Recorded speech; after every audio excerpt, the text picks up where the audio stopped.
2025 সালের 15 আগস্ট আফগানিস্তানের তালেবানরা তাদের ডে অফ ভিক্টরি বা ক্ষমতায় ফেরার চতুর্থ বর্ষপূর্তি উদযাপন করবে।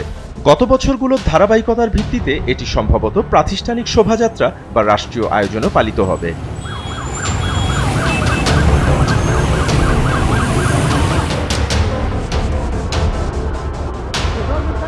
2021 সালের 15 আগস্ট দীর্ঘ 20 বছরের যুদ্ধের পর মার্কিন সমর্থিত সরকার ভেঙে পড়লে তালেবান কাবুল দখল করে এবং আফগানিস্তানে নিজেদের ইসলামিক আমিরাত প্রতিষ্ঠার ঘোষণা দেয়।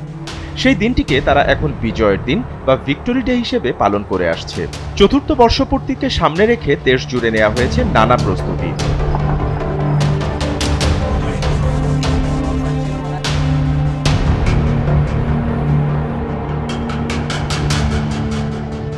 সামরিক মহড়া, পতাকা উত্তোলন, ধর্মীয় অনুষ্ঠান এবং রাজনৈতিক বক্তৃতার মধ্যে দিয়ে দিনটি পালিত হবে বলে আশা করা হচ্ছে।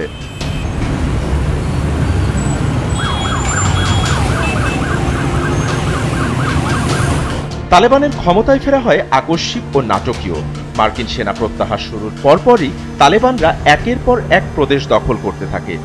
15 আগস্ট 2021 সালে তালেবানরা কাবুলে প্রবেশ করে। রাষ্ট্রপতি আশরাফ গনি পালিয়ে যান সংযুক্ত আরব আমিরাতে। পশ্চিমা সমর্থিত আফগান নিরাপত্তা বাহিনী কার্যত কোনো প্রতিরোধ ছাড়াই ভেঙে পড়ে। তালেবান দ্বিতীয় দফায় দেশ শাসনের দায়িত্ব নেয়।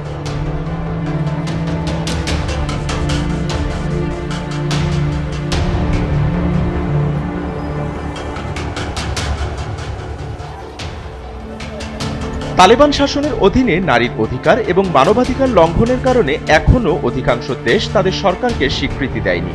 জাতিসংঘ ও বিভিন্ন সংস্থা বারবার উদ্বেগ প্রকাশ করেছে। চীন, রাশিয়া, পাকিস্তান সহ কিছু দেশ কূটনৈতিক যোগাযোগ রেখেছে এবং সীমিত স্বীকৃতি দিয়েছে, তবে পূর্ণ কূটনৈতিক স্বীকৃতি এখনও নেই।